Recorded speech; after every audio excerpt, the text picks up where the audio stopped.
Kita awali dengan informasi pertama.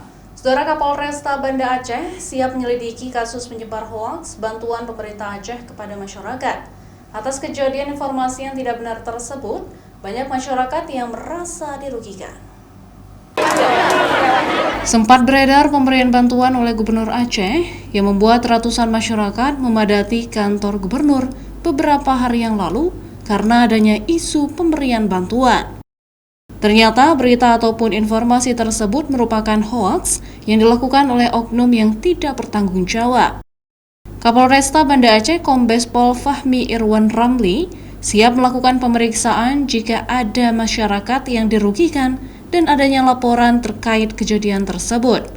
Ia meminta masyarakat melapor kepada pihak kepolisian agar dapat ditindaklanjuti. Berikan informasi kepada kami sehingga kami akan mengumpulkan bahan keterangan maksud dan tujuan dari berita itu seperti apa. Ini saya baru tahu malah. Ya. Kalau dapat laporan, apakah akan dicari penyebar hoaks?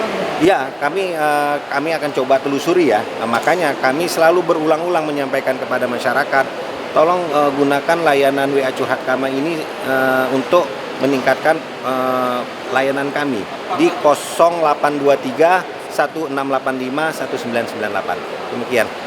Selain itu, dikarenakan telah meresahkan masyarakat, Kapolresta berjanji akan melakukan pemeriksaan dan pencarian oknum pelaku yang telah menyebarkan hoaks tersebut yang membuat masyarakat dari sejumlah daerah datang ke kantor gubernur dengan membawa proposal bantuan.